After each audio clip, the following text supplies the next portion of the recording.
Sarah, I'm so happy to have you here. I'm so excited for our conversation. Now, across all of your social media profiles, there's something that I've seen, which is everywhere, and it says, be the glitch. What does that mean? So Be the Glitch is all about making sure that your brand is designed for memory and attention. And so, the design space has really kind of changed in the last 5 to 10 years, right? Like it used to be that you really just need like a polished brand and you wanted to make sure that like when people went from referral to your sales page, that you looked good enough that you're not embarrassing the sales team, you're not embarrassing yourself, right? Yeah. But in the last 5 years, where we're in the attention economy and like actually holding someone's attention in this crazy space that we're in right now, it's just so busy. Competition is just like huge right now.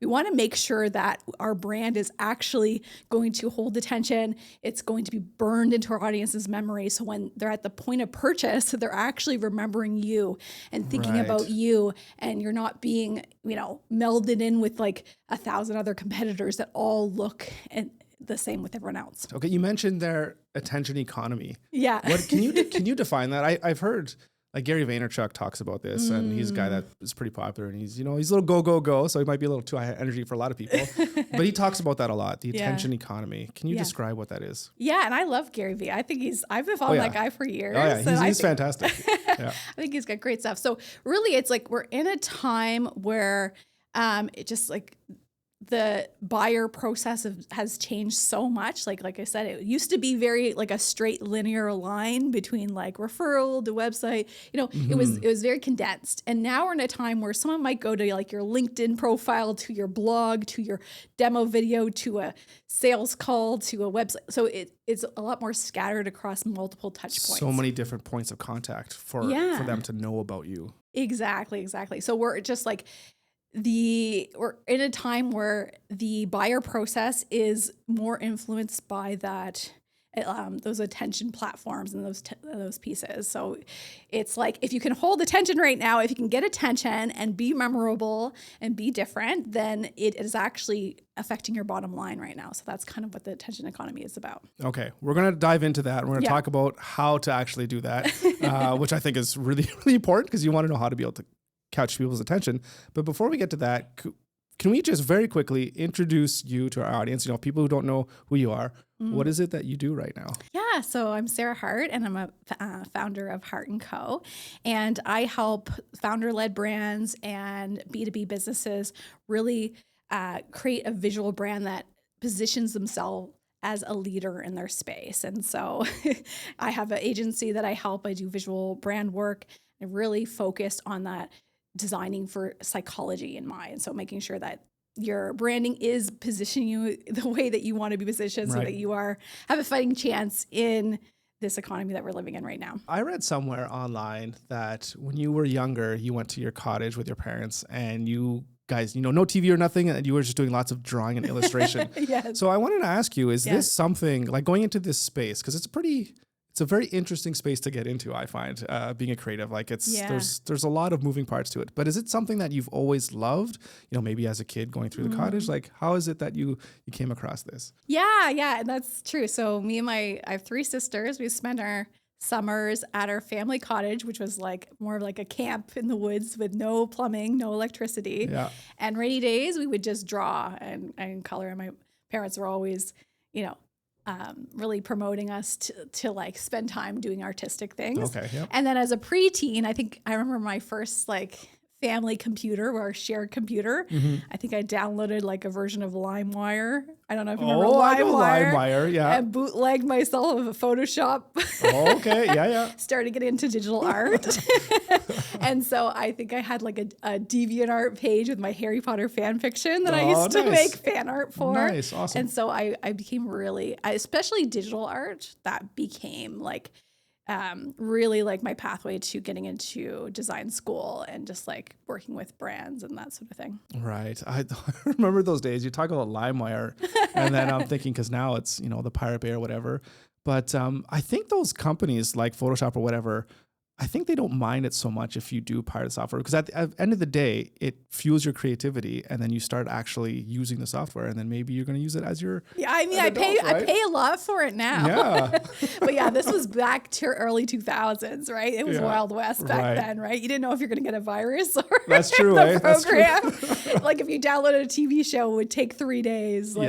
Yeah. And now it's like 10 seconds, but oh my, that's crazy. Those were the, I want to say the good old days, but I don't know. Maybe we're dating ourselves too here in terms of all the old tech. There's some nostalgia of that time for sure. For sure. So with your work that you're doing now, people are coming to you and they want to solve a problem. What are the typical types of problems that they want you to solve? Usually someone will come to me when they are sort of at like a pivot point in their business where they've really they've been at it for a little while. They have like a brand business strategy that they want to start implementing. They want to scale their business. They want to get maybe more enterprise clients, and they have like this vision of where they want to go, and their current visuals are just not representing them in the way they want. So they usually what happens is they go, hey, we looked at, we have a booth coming up for an event, and we realized we were like one of 20 blue booths that at this conference that we're going at. And hey, we looked at the website of our competitors, and hey, we all look exactly the same. Right. And so usually they're like noticing, hey, we're just like blending in with everyone else. There's nothing distinctive or unique about us. Or like they work with design teams before and they kind of just get the same boxed in, sort of static design. It's like the big box design or something like that. Really, it's not really like positioning them in a way that they want to be positioned. Like, especially if you have a really strong brand and business strategy, you have a vision where you want to go. You want to make sure that your visuals are going to amplify that and not, not blend you in with everyone else, which is a huge problem because when you're not memorable, you're just like totally invisible to your audience, right? You're not top of mind. Why do you think that is for these businesses that are kind of getting off the ground? Are they relying too much on templates, or is it they just don't understand the visual language? Like what's the problem here? I don't think it's their fault at all. I think, the industry, like the visual industry, brand industry has changed so much in the last 5 years. Like the old the biggest mistake you could make 10 years ago was like you weren't following design principles, right? You weren't using design rules. You weren't using hierarchy and things were cluttered and white messy, spaces, right? All off. Yeah. That used to be, that's okay. That was the biggest problem. That's table stakes now. Now that we're in this new world, the last 5 years has changed so much. And the problem is most, brand strategists and most designers, they're not, and they don't realize that they're still working from old principles. They're still working from an old system that just puts polish on a pedestal, right? Okay, and so we're in a different world now where polish is very important, but the attention and memory are the king of this new attention economy we're in. And if you want to be positioned as a leader in your space, then you need to intentionally make sure that your brand is subverting those same old design tropes we see again and again. And a great example of this is actually Stripe. Do you know Stripe? I actually had they flew me out to San Francisco for an interview. What? Yeah. Okay, that's kind of badass. 2018. I didn't get the position though. I kind of fumbled the interview, but you've got flown out. So I'll take that as a free trip. Yeah. But basically, Stripe was like one of many blue fintech brands at one point, right? They're all PayPal and all of them, right? Yep. And so I think in 2020, they went full rainbow gradient, right? And that was a strategic visual move. Yep. That was to position them differently from their competitors. Right. And so that's an example of like, wow, we want to swerve. We want to zig while our competition is zagging. But then you're also zigging and zagging, but also not zagging so far that you zag like off of a cliff in a sense that you're still, people can still recognize what it is that you do, right? Yeah, like it's really important to have both. Like you got to have that. The polish is still very, very important. Like you don't want to look like a DIY mess. And a lot of brands starting out, that's where they start, is they're just a mess. And it's like, we can tell, and the team is embarrassed to send prospects to the website or the slide deck because it's a mess. And so what happens actually is usually they pivot to the other side, which is like super polished and premium and high end. But they realize why it's not working. Maybe. Wait a minute, we look exactly like everyone else. There's nothing about us that's memorable or distinctive at all. And so you want to have that balance between the two. It's very important. Yeah. So it's really about trying to figure out how to get your own voice out there, your own visual identity that's going to separate you from your competitors and to allow you to be distinct and to be able to hopefully grab onto the attention of your potential customer. Yeah, exactly. Basically what's going on. Okay. That's pretty cool. I think we're going to dive a little bit more into that. Yeah. So how can someone know if their brand in their current state is actually helping them or hurting them? Yeah. 'Cause I feel like that's kind of the thing where people don't know, like, am I actually maybe potentially losing business because of the way my logo looks or the way that my website is? Yeah. Yeah. And that's something that I really dived into. So I became really obsessed with like the psychology behind design because I've always found that design can be really subjective. I'm kind of like a very like practical person. And so that always was my biggest pet peeve with like the design space is that it is very subjective. It's hard to tell what's working. And so I really got into the psychology behind and the studies behind like what actually works. I even had a intern who was a neuroscience background. And so I got her help to help translate. Oops. Yeah. That's all good. Translate all these principles to design and branding for me. And this is something I've been doing for like the last 2 years is really like, okay, how can I translate these so that they're applicable to brand? Because I think a lot of people talk about marketing psychology, but they don't talk about like the brand and the visual part of it.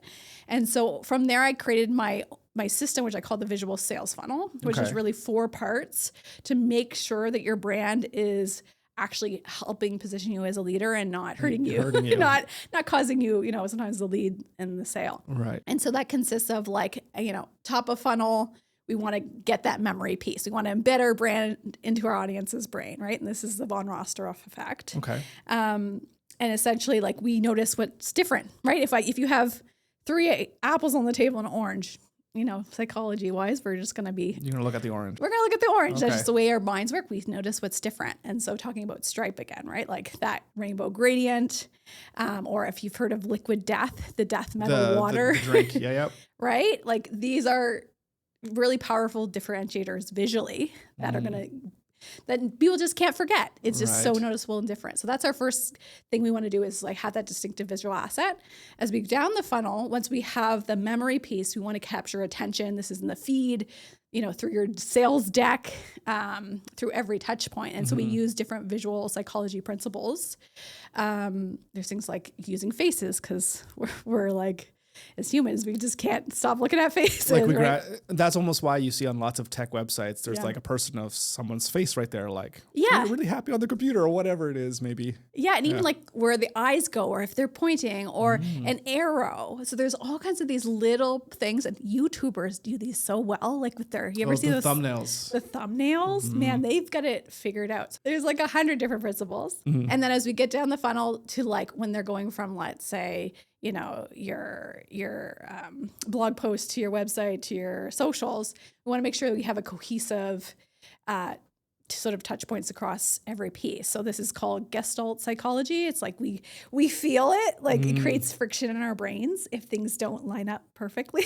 Right. Okay. When you notice that something's off in a sense. Where, yes. Yeah. It's the same reason, that like those viral videos of the DVD thing kind of bouncing around the screen. And it's like the old school thing. Yeah. And the people just really want it to go into the edge and fit perfectly. Is that what that is? That's what that is we want everything to be cohesive. Like we want everything to line up. So that's the next phase of it. We want to make sure that the design is not jarring across different experiences. And then finally at purchase level, we want to make sure that you look high end and best in class for your industry. There's actually a great study that shows that they tested a high end aesthetic product and a low end aesthetic, and the high end had higher buyer intent. So it really is tied back to the bottom line. And also there's it showed that there's actually happiness chemicals that get released in our brain when we see high end design, like how beautiful this aesthetic, this room is, right? It actually, you're actually adding dopamine to people who come people who see your videos. Cool. You're giving them dopamine hits. Nice. Let's unpack that, I guess, a little bit because there's a lot to go in there about design. So I think you've already explained this, but maybe I'll just ask this again in terms of like why for you specifically did you find it important to start studying psychology in design? Because I mean, obviously understanding what people do and why they do what they do is important, but why for you specifically did you want to get into this angle? Yeah. And like I was saying before, like I was really just like kind of agitated by my industry. Like I worked in different agencies, designer, creative director. I've been a freelancer. I've had my own agency. I've done all kinds of different things.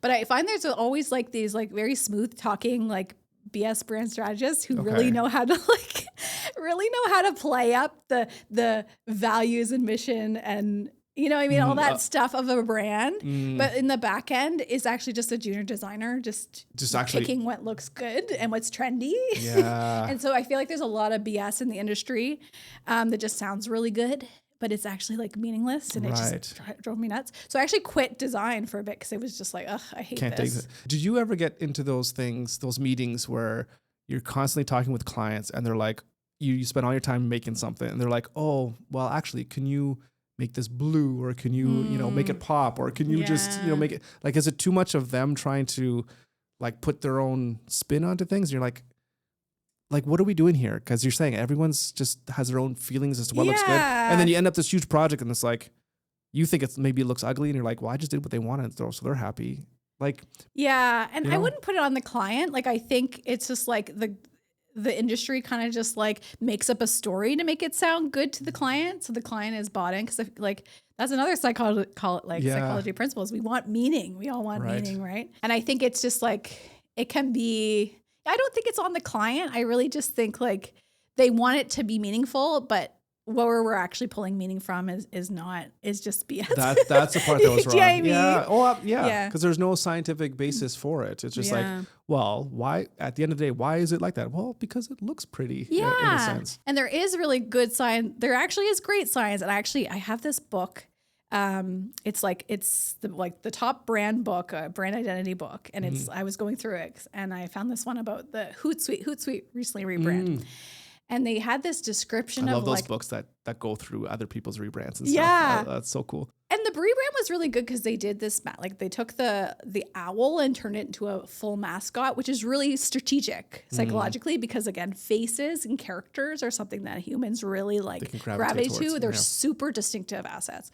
But the way they described it, this is like a huge agency too. This is probably like a multi-million-dollar agency describing like the brand strategy team, it was just, I can't even, like, it just was so like gobbledygook. Too much fluff. Blah, blah, blah. Something ChatGPT would write. Right. And I was like, this is bullshit. There's actually is a reason why this was a strategic move, but they weren't even able to articulate it, even though they're like probably $1 million agency. And that just bothers me. I see. So basically what it is like, okay, well, we know intuitively, maybe as designers, maybe more than most, why something looks good. We know that something looks good, but we don't really know why it looks good for us on a psychological level. So that's what this is all about. Then for you, it's like, okay, well, now I can understand why things look good. And then I could have a better time even explaining it to clients.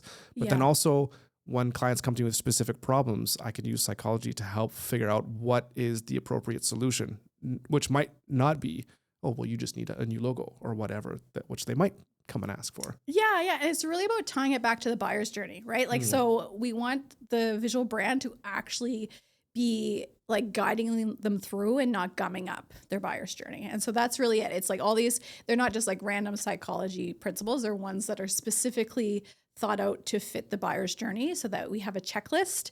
So we're not just designing something that looks pretty or trendy. We're designing something that is actually going to set them up to lead their space visually, right? Right. So that's really the goal there. Can you just maybe very quickly, briefly describe what the buyer's journey is or what typically it kind of looks like? Just if people haven't heard that term before. Yeah. So like the sales funnel, which is like awareness, like a top of funnel. This is like when people don't know you at all. Okay. And they go into the awareness stage of like knowing what your brand is. And then they kind of trickle down to interest where they're seeing your stuff maybe in the feed and, they've clicked on some of your things. I don't know. You know what I mean? They start to get to know you or associate you with that. Okay. Yeah. And then an intent level, they're like clicking through to your website, clicking through to your podcast or whatever. Right. They're taking steps to move forward, signing up for something, clicking an ad, and then at purchase they're buying. So that's kind of what we're thinking about. Okay, through this whole buyer's journey. Okay, that totally makes sense. When you're thinking about having psychology and learning about psychology, does it make it easier for you to come up with designs and to do designs for your clients? Like, is it making your job easier? It makes me happier because like I said, I don't I'm not a very good BSer, and I actually think I'm jealous of those people. Like to be totally honest, I'm just very jealous because I never had that skill. Like I went to art school and like we would have to present our work, and I remember being like, I don't know, like I like it. it's a thing I made, and I've never had that skill, and so I think I'm just really mad and jealous. Okay, yeah. But that's so funny though, because then you figure out a workaround though. You know? It's my workaround because it's like, well, but also I think you're kind of making this up. You know what I mean? So it does give, I think, a lot of clarity to the work, and it gives it like, especially as like a creative, it's very subjective. So it gives something a little bit more concrete. I used to do some like, I was always terrible, but I used to do some coding, like front end code, like back in the day. I got hired like to be HTML, like CSS. Yeah, that stuff. Yeah. I got hired to be a designer and coder at a job, and then I got very pushed out very quickly by my boss. It's like, oh, hang on a second. But I always really loved it. I always really loved coding because it was very black and white. It's either you fixed it or you didn't, right? And you've got a background in web stuff, so maybe you understand what I'm talking about. But I think I always was like really wanting that, like, okay, this is what works, and there's actually like there's a way to actually quantify this without going on and on and on about brand values and mission and blah blah blah. Did you ever find yourself in like a meeting with a client or whatever where you're explaining something to them and you found yourself like, oh shit, I got a BS now, what do I say? I mean, yeah, I think we all do it. I feel like I had to do it just to like, you know, I don't know what am I supposed to say? Like, I think, you know, we all do it. Yeah. But I'd rather not. Oh no, of course.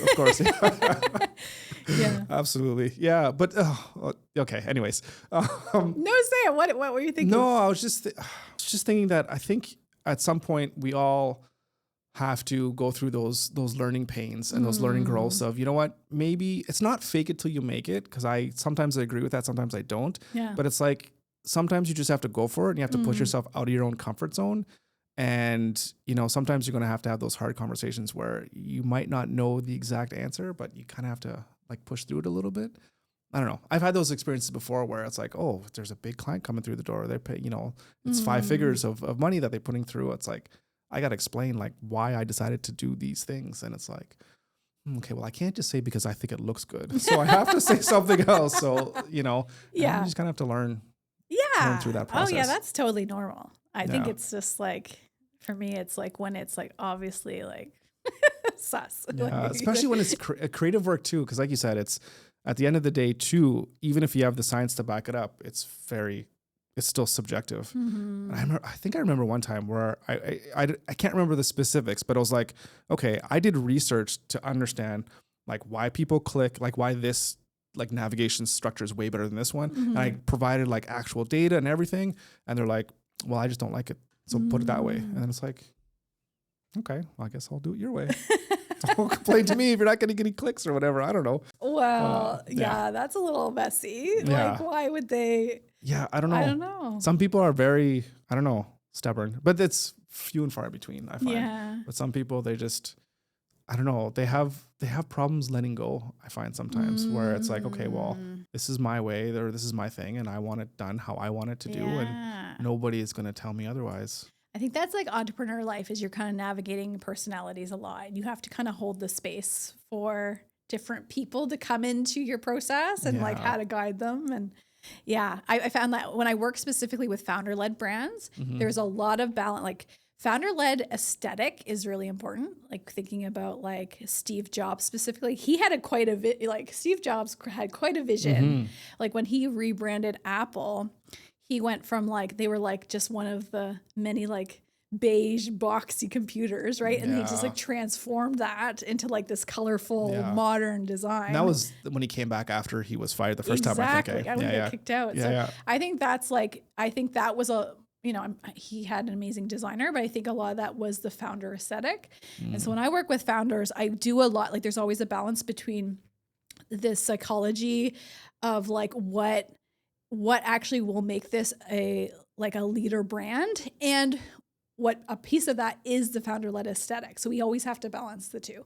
And so we do spend a lot of time like, okay, like, you know, sometimes it's like less about, some people focus almost too much on like what their other people think, what their clients think, what their team thinks. Because like as a founder, you have to lead this brand, you have to wear this brand. It's your and vision. So spending that time to really uncover what that visual aesthetic is very important. So I think there is like, it's not like, I don't think it's like black and white with facts. I think there's like a mesh of how to do it. Yeah. Yeah. When it comes to psychology of design, can you maybe give me some examples of what are some principles that you kind of follow into your designs, and maybe that could lead into things that people that are listening here today can kind of utilize, you know, if they might not have the funds right now to hire, you know, an agency or come to see you, you know, what are those principles that they can look out for that can help them in their work? Yeah. And there's like so many, and I have a ton, like on my LinkedIn, I have all these carousels I've designed with like lists and lists of different ones. We'll put that in the description for people listening. Just to give you like a breakdown, we talked about faces. Like, I think that's like a huge one. Like just the number one thing is like,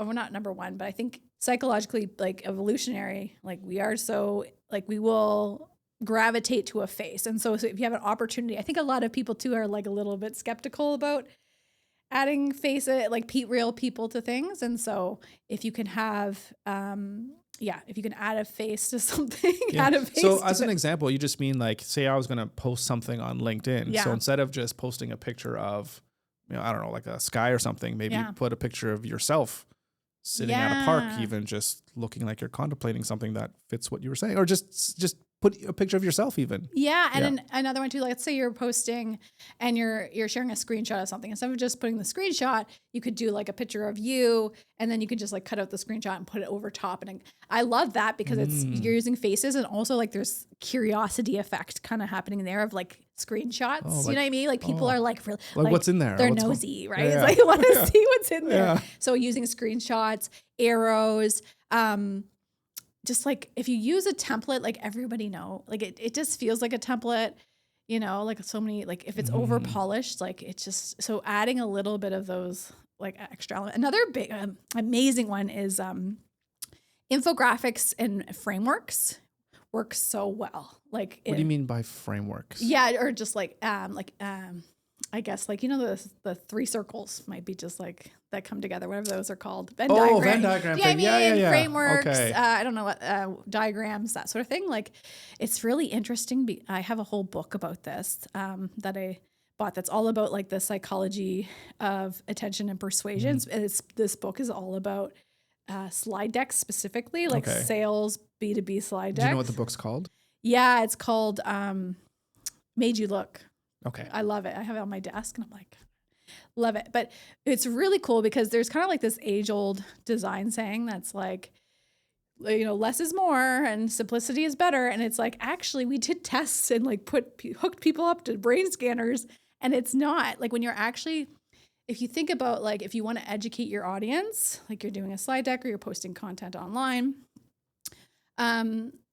using like frameworks and detailed infographics is actually going to give the brain a base model to process the information you're giving them. Really? And yeah. So if you like, that's why, and I talk about my visual sales funnel, and I have a graphic that goes with it that breaks it down.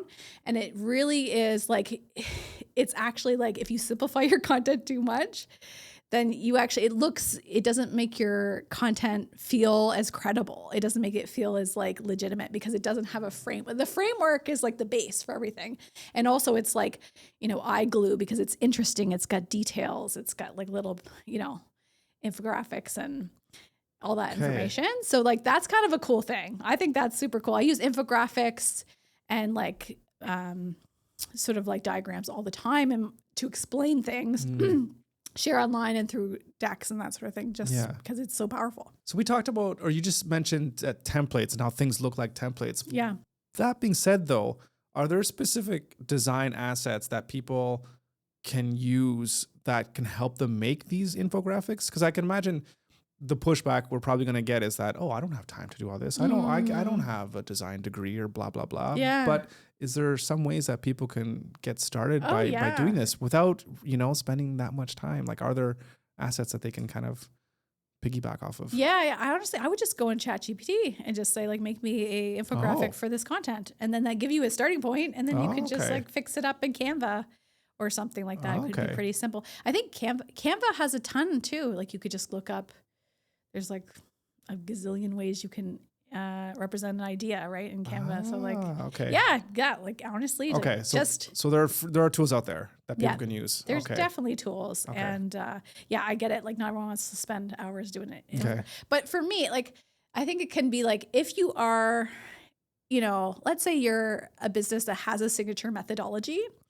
If you have just the one graphic you spend a bunch of time on, and then you just repurpose this graphic over and over and over, which I do that all the time. Because who looks at every single one of your posts? Right? Yeah. Come on. And I use it in my sales decks. I use it in my my classes, things that I teach, things that I post online.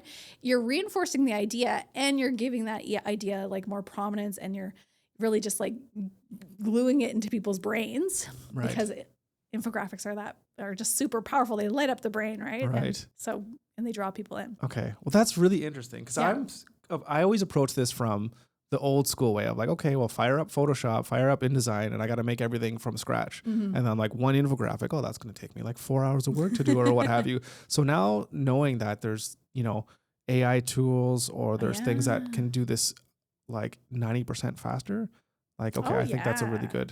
Leverage AI to like get, especially like putting your ideas into visual formats.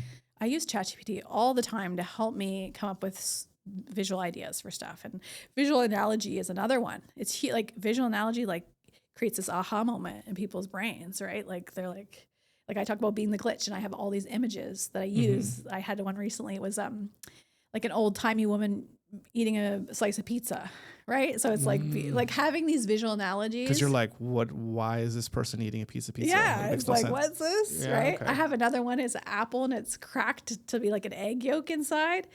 And so like you can use visual analogy to pair with your message. So you're thinking about like your brand message and that you're repeating over and over and over. If you can combine that with visual analogy, you're just like really getting it in there for your audience's brain. It's like hitting the jackpot. How can we use the information that we learn through psychology to basically kind of hijack people's brains so that we can help them like catch people's attention? Like, is that what you're talking about? That's what we're doing here? Yeah. And I think like this is all like the von Rostoff. There's a lot of effects going on here, but this is like the von Rostoff effect again, right? Like we see something that's different, and then we just like our brain can't unsee it. But it's kind of interesting because it's like we also like we have all these different psychology for things happening in our brains, and we also have like the bandwagon effect, which is like we all feel very comfortable and safe doing what everyone else is doing, and like evolutionary wise, like it's so unconscious that we just like feel so safe if we look like everyone else and we fit inside the category, and we like there's just like a nice safety to that. But we actually notice the stuff that is the von Rostoff effect, the stuff that's different. Yeah. And so you have to switch your mindset completely. There's like a battle. And I've done like some research on some of these like really, really strong, most memorable brands, right? They intentionally contrast that. They don't just follow industry norms, right? Like I was talking about the Apple computers. There's like Liquid Death, right? There's Stripe. There's so many really strong industry leaders. When they get to a certain level, they're like, okay, we need to take the exit to from Same Town over here because that is because it just doesn't work with our brains, right? Like there's a time where you feel safe doing what everyone else is doing, and then there's a time to really, if you want to lead, you gotta be strategic about it. You gotta contrast what's out there. Have you ever watched or listened to the CBC show?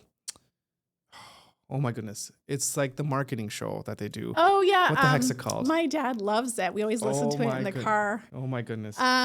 It's Under the Influence. Yes. I love it. I never know when it's on, but if it's on the radio, I'm just Like I'll catch it and I'll just listen to it. And if I'm like going shopping or whatever, I'll just sit in the car and wait for the episode. The guy's voice too is just like so good. It's like so perfect. Yeah. But they just talk about all these crazy successful campaigns. And I think I remember one of them. It was like Hertz, the car rental. And they were, I totally can't remember what it was, but it was something about like, hey, we're number 2 or something like that. It was like totally doing the opposite. We work harder because we're number 2. Something like that. Like if you want what everyone else has, go to Enterprise or whatever. But like we do, and then they became like number 1 or whatever it was. So like their sales just went through the roof. Yeah. Just by positioning themselves in a completely different way. Yes. So I love what you're saying here is that if we can think about things of how we can position ourselves that'll make us stick out, that's how we can be perceived as an industry leader or somebody that's on the cutting edge and someone that's going to be worth, at the end of the day, doing business with. And the thing is, it's not easy. It's actually like it goes against our right, our safety net that our brain wants us to be safe. So it does take a leader to kind of like really lead the project in that direction. It takes a strong vision to do it. So okay, there's one concept I'd love for you to explain here real quick. Mismatched brand. Can you just explain a little bit of what that is, and it'll kind of lead me into the next question I want to ask you. Yeah. So for like if I think of a mismatched brand, I think it's like if usually when people are starting out, they try this, they try that, they're inconsistent across all their touch points and that sort of thing. Is that kind of what you're asking? I guess I'm thinking of more in the lines of, and I mean, it could be is that when someone sees a brand or something that sticks out, but it sticks out in the wrong way, where it's like, oh, well, you're a computer company, but yet you have like everything suggests that you look like baby products, or I don't know, like I feel like it's a mismatch there. Yeah. So my question, I guess, is, how can you, like, I feel like there's a fine line to walk between, okay, I'm sticking out of a crowd here. Hey, look at me, I'm different. But to not be so different that people don't even know what the hell it is that you do. That's such a good point. And it's so important. I recently had a client too in the financial space, and they're a local company as well. And so you want to keep some of the category cues, right? So we kept like the green color of financial space. But like, I don't know, you've probably seen like, a lot of financial brands are like the worst stock photos you've ever seen of people on the beach, the shaking hands with the suits. Handshake. Like the stock photos are so bad. The two puzzles going together. Oh my God, it's so generic and it's so bad. So really what we did with that brand is that we really we used really just cool design. Like we just made it cool. Okay, yeah. So we used really modern typography, and then we created stock photography that was like really kind of like urban, like kind of like urban street photography. So like little things like that are how you differentiate. You can keep some of the category elements to, because that's really important, because you do want to there is research to suggest that we are anchoring what the type of brand is by certain visual cues. Right, and so we want to anchor with the right, the right cues for that industry or what have you. But you want to differentiate as well, so you don't look like everybody else. And it really depends on industry, right? Because Liquid Death just broke all the rules, but not every brand's going to be Liquid Death. Right. You know what I mean? So there's usually a middle point where you're balancing that.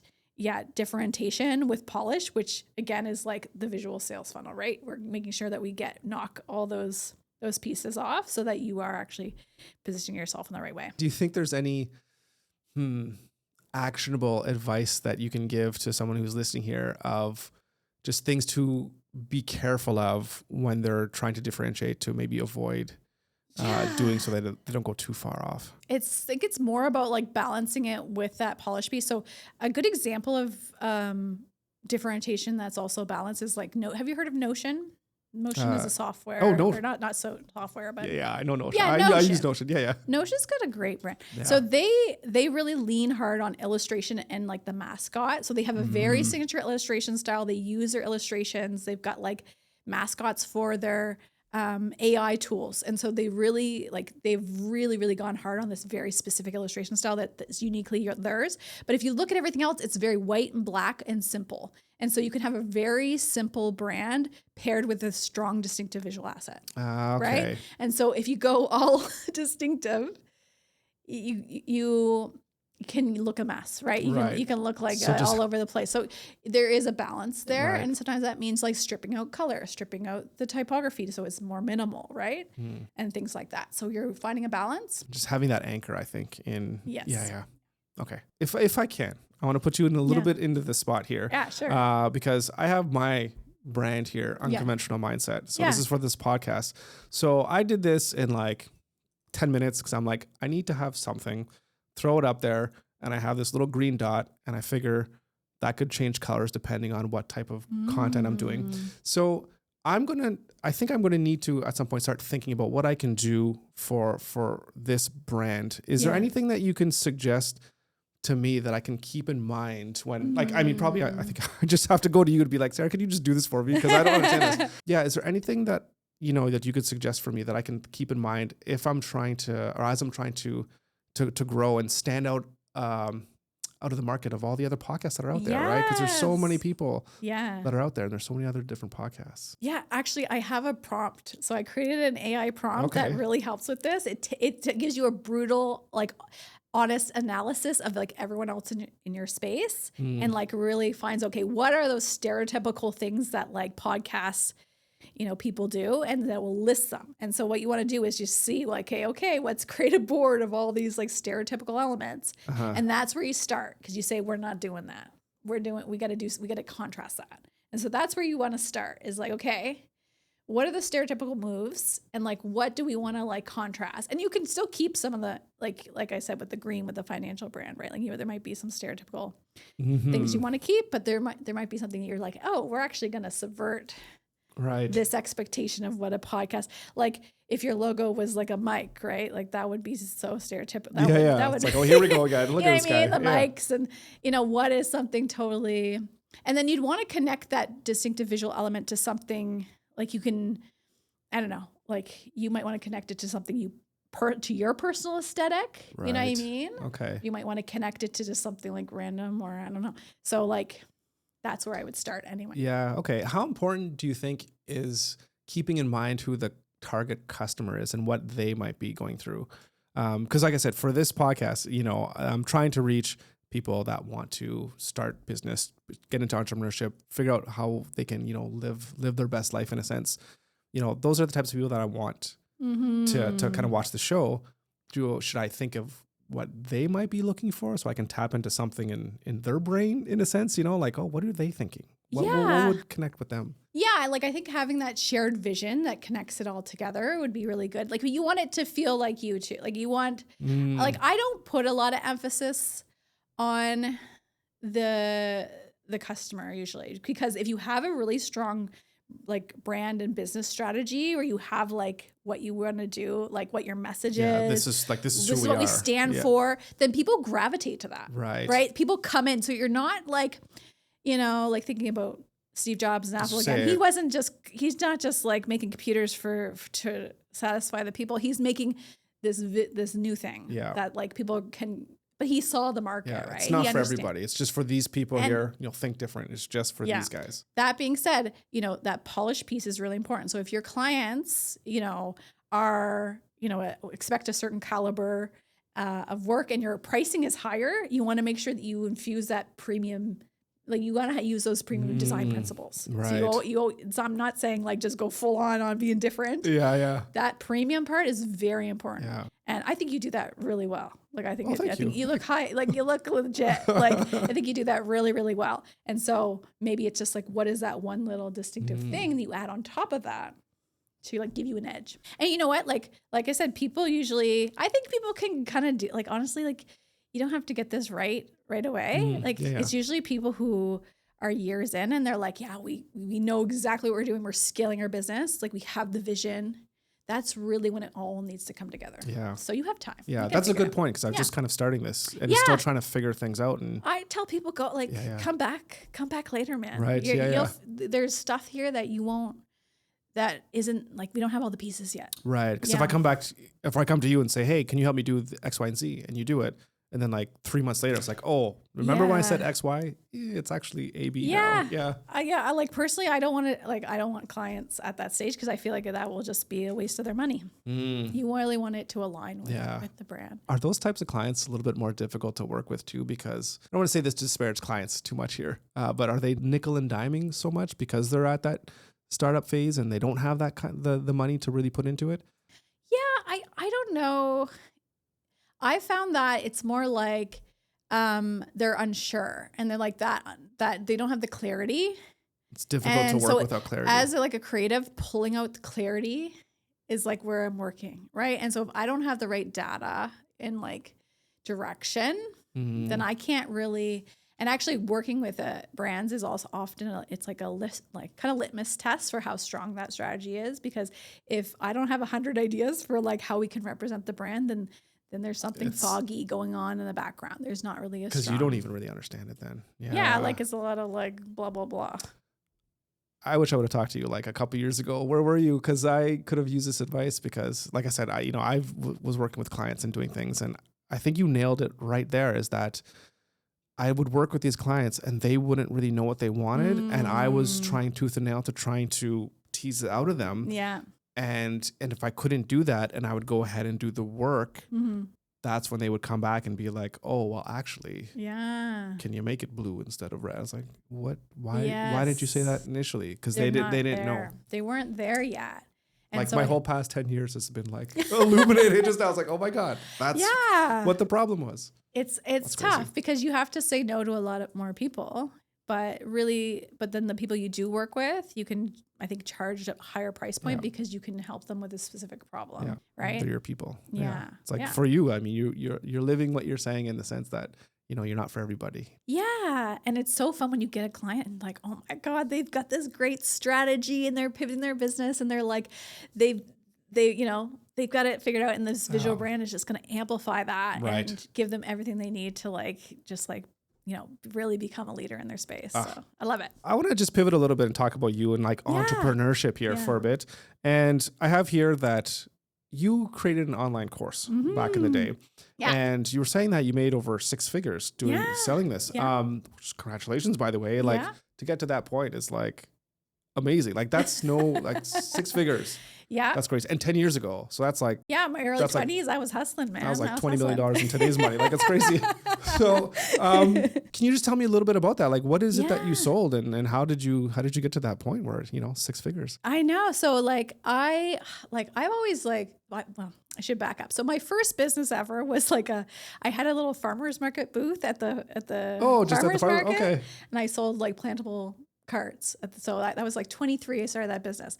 That business cost me money. Oh, okay. But you should talk to my daughter though. My daughter does creative stuff. She does art. She does crocheting things and she does all kinds of stuff. So I'm you should just go to the farmer's market and get a booth just to see. But it's just such a great experience. Still a good idea, even though she might not make the. It's not about that, right? I met all these people and got the entrepreneurship, you know what I mean? Yeah. Got my foot in the door. Right. And so from there, I worked at design agencies and then I quit at one point and then was freelancing and then got into blogging and all of a sudden, I think 2014, the online course space blew up, man. That's where it started. That's when it started. And I was it was like the gold rush. Yeah. Okay. So I started getting people asking me to teach some brand and web stuff. And so I started doing workshops on that. And that quickly, I stopped taking client work because it's It was that busy, eh? Online workshops or in person? Online. Okay. Yeah, I would do webinars and I would sell on the webinar. I had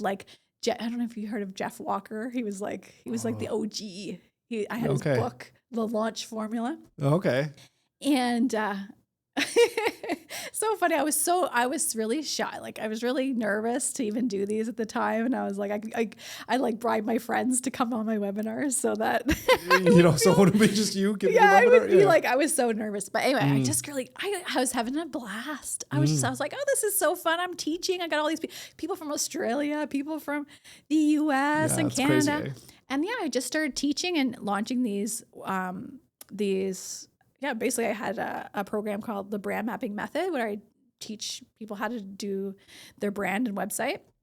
And then, I just launched it. And it was like, when I did a whole bunch of launches and like all of a sudden it just totally blew up. And like, I did one that was $90,000. One webinar. One launch of my course. Or one launch of one course. Okay. One course. I think I got like 100 people in it or something. So it just blew up. So was the webinar the product, or the webinar led to selling? Yeah, so I should say that. So I would do a webinar that was all free, and then I would pitch my online course. Right. And then, a certain percentage of people would buy, and it was just like, it was like a gold rush time too. Right. Like people were just like loving it. We had fun. I used to do like dance parties and stuff. In the webinar? In the webinar. Okay. It was great. We had it was high vibes. And then mostly younger folks then? Not really. No? I was the young. I think I was the young client. That's so funny. I was like early 20s. I was just like, I was the vibes, helping everybody set up a website, and at this time too, like this is pre like even Instagram. You know what I mean? Like Instagram just had started. So this is like people are just getting personal branding was just at its very. You know what I mean? So I did that. Gary Vee had it figured out 10 years ago, but for the rest of us. For the rest of us. So I did that for a couple years, and then I just got really burnt out from all the launches. It's just a lot of stress to like I would do one big launch a year, and it'd be like, like the same course or like updated courses kind of thing, or different. I would do the same thing. Yeah, so I was doing the same thing at one point, just trying to like get it to the next level, and I just kind of got bored with it. In my 20s, I was a lot of just trying different things. Right. And then I ended up I think, actually, you know what happened is Trump got elected and everyone's vibes just went right down. I just killed the vibe. Oh, really?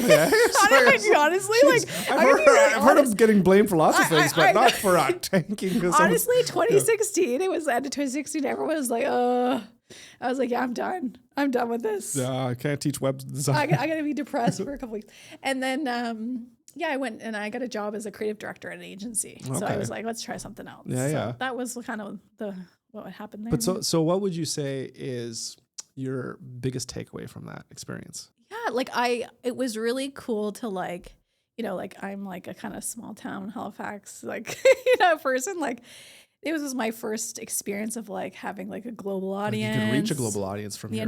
Building a personal brand. And so that was really powerful. And like, I think, I think I was like pretty unconfident person, like growing up. Pretty confident? Unconfident. Unconfident. I just was, I had a lot of anxiety when I was a kid. And so it really kind of helped me like kind of see myself differently. Do you still struggle with that now? I mean, don't we all? Probably. Yeah, probably. A little bit. Yeah. And so, I think that was like the first sort of like, oh, okay. Like I can do cool stuff. And then I quit that for a while, but 2 years ago I started back on LinkedIn and started creating more content and getting back into the personal brand space. And back into the educational space, back in the educational like space. Teaching people about the personal branding. Yeah. I think this is launching soon. The visual sales funnel system. Yes, right. So has that launched yet, or is it launching soon? No, and I've been on the fence about launching it. It's so funny because it's been in beta for like a year. And do you have to launch it now that we're talking about it?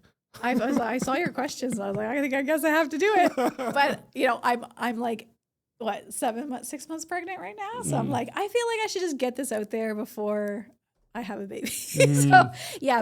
That's my signature framework that I use for designing brands. Yeah. And so I've done a beta, and I'm like, I think I'm just gonna put it out there. That's my goal. Well, I mean, you have so much experience from your past. I'm sure it must have helped you in terms of putting this together. Yeah. Like, especially like the last 2 years, like I think my goal, like I was on maternity leave for my first, and I came back to my business, and just the market had changed. I used to get so many referrals, and like just the referrals had kind of dried up. And so I was like, I need a new strategy for like growing my business. Yeah. And so I went hardcore all in on just like content marketing and like really sharpening my point of view in the design industry and the branding industry. And so it's been 2 years that I've been really cultivating what this is. And I feel like I do have that perspective and process and like all the all the things that I can just like take and be like, hey guys, like I'm probably going away for a little while to have a baby. here's what you can do to like actually create a visual brand that's going to position you as a leader in your space. Right. And that's what the whole course and what the whole package is going to be about, teaching everyone those things. Yeah. Yeah. Are you excited about taking time off? Yeah. It'll be nice to like, it's kind of like a forced break. As an entrepreneur, I don't really take many. Right. I know the a feeling. Yeah. I really enjoy my work. I love my work so much. Like it's my like hobby.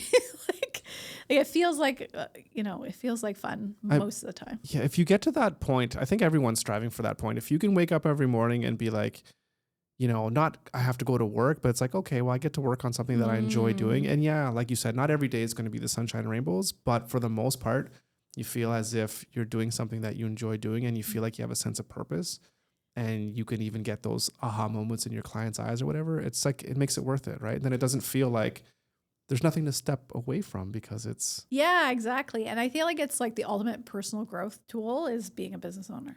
Like you can't like even like things like adjusting your pricing and should I launch a course and like, should I try this? This is all like going to put you out of your comfort zone and like really shine back all your limiting beliefs about like different things. And so it's such a powerful tool for like personal growth. So I've been doing it a while now and I'm like obsessed. It's totally lifestyle. So what is the biggest personal growth or like the biggest kind of lesson that you've learned throughout your entrepreneurial journey? I think it's been like I said, like in my 20s, I did a lot of different stuff. Like I had did courses, I was freelance, I worked at different agencies. I even like quit design. I did customer research workshops for a little bit.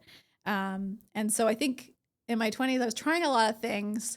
And then at a certain point I was like, okay, Sarah, you're just like, there's no through line here. You know what I mean? And so I think as I got older, it became like, okay, like I still want to keep the fun in it because I have a lot of fun. I really enjoy what I do, but I really need to like work on the like horse blinders of like, let's focus on one thing at a time in my in the business and like actually think about this strategically instead of just like doing all the things. Did that come from a sense of wanting maybe to be a little bit more successful on the financial side, maybe in terms of having that stability? Yeah, definitely. I had this really successful course business that I was just like, I'm done. I'm like, oh, I probably could have sold that. Or like being more strategic about like treating the business like a business. Right. So I think as I've gotten older, but I think that fun play part is really important too. And so, but I do think that's my natural. Yeah. My natural state is to like want to do all the things. And so just like practicing. I don't want to come across the bad way because it's not a bad thing at all. But did you find that you had maybe this sense of ignorance in the sense of, I don't know how to do a course. I don't know how to build these things, but you know what? I'm just going to have fun and do it anyways. And then it allowed you that ignorance of saying, if you knew how hard it was going to be, maybe you wouldn't even start it in the first place. Do you know what I mean? Because I think oftentimes a lot of people that want to start entrepreneurship, they don't because they're afraid of it going to be too hard, or they can think of a million different reasons to talk themselves out. But if you go with the attitude is, I'm just going to have fun. I don't know what I don't know. Who cares? Yeah. We'll figure it out. That's it. It. That's the attitude. Like I had a farmer's market booth to like now a branding agency. So talk about like visual psychology.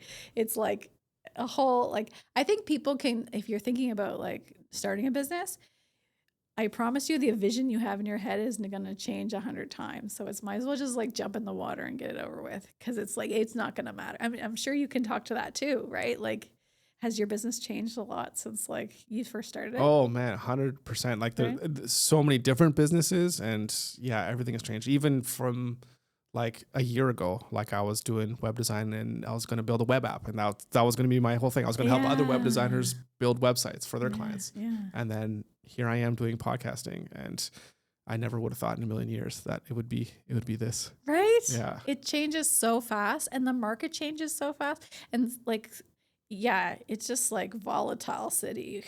Yeah. Right? It just got to roll with the punches.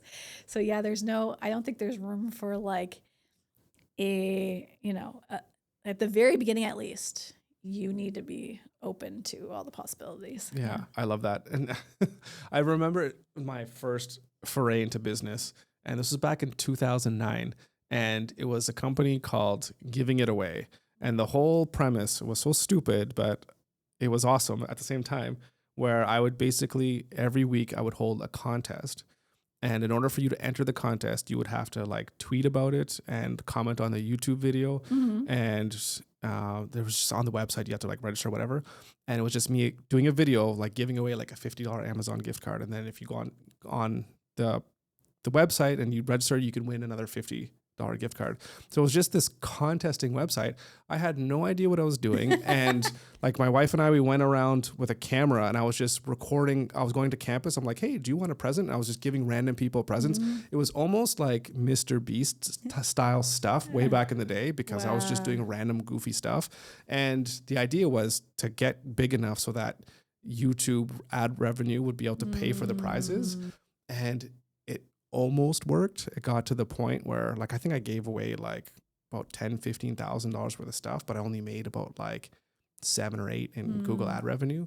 But I didn't know what I was doing. I had nothing, and I just went for it. Wow. And then I learned so many things just about even cameras and all that kind of stuff. So it just developed into like this big failure, but you learn the lessons and you just go. So that's so cool, by the way, that you were doing that before like that went viral, you know, that type of content. Yeah. Well, yeah, I look back at it now. It's like if I would have just stuck with it, because those street kind of, they weren't pranks at all, but like Christmas time, it was like, I got like really nice presents and people were studying for their exams. I'm like, oh, here's a present. And they're like, oh, so thank you. And then it was like, whatever. It's like, oh, by the way, there's a person over there with the camera. Can we use this for YouTube? They're like, oh yeah, sure. So they're getting like thousands and thousands of views and stuff. Back then I was like, oh, this is great. But, It's hard to know in the like, you know what I mean? Especially like you're not going to know how it's going to evolve, right? Like, I used to do a lot of ads back in the day, like Facebook ads, and I was getting like the conversion rate was insane. It was like 30 cents a lead or something crazy. Oh, back in the day. Back in the early days of Facebook ads. And it's just like, they started to get more expensive. And I was like, I don't want to do these anymore. They're more expensive. Right. Like, now they're like 10 times the price. Yeah, I was going to say it's like $30 a lead. You'd be lucky, I guess. Yeah. So it's like you don't have the context of knowing, you know? Yeah. Where things are going to go. Where do you see yourself in like 5 years? Like, where are you going? Yeah. So like, I feel like I've been, sort of like cultivating this like perspective in my industry. And so I feel like I really want to write a book. Like that's been my goal. I feel like this could be a book. I just want to do it. It's just one of those things like I don't even care. It just like doesn't have to be even a good book. I don't care. I just want to put it in a book, and I do want to do more speaking, and I want to like talk about this more because I feel like this is something I'm really passionate about. And then also like to grow my agency as well, because I feel like I have this like very specific thing that I can help, businesses with. And so really just amplifying the business and just like sharing my point of view on it. I really love that. This is the second time I'm going to say this on this podcast, is that I think you're fantastic for like education. So if you start to put stuff out there to like teach people the stuff that you know, because like you said, you say it in a way that, you got the good vibes and whatever. It's just like, I don't know. It's great talking to you. And I could see you being just so successful in doing that. So, and a book that you have, like, taking the knowledge of psychology and all that kind of stuff, but also showcasing it with examples and the visual storytelling that you do on Instagram. It's just like so top notch and so professional. And to package that into a book that people can put like on their coffee table or whatever and go like, it's coming up, it's going up on the wall as soon as it's here. So I definitely would look forward to that. That's great. So keep me posted on how that goes. I will. I'm really excited about it. So. Yeah, perfect. Thank you so much for coming here, Sarah. It was a pleasure. Awesome. Thank you so much for having me. This was a blast. Great. I'm glad you had a good time.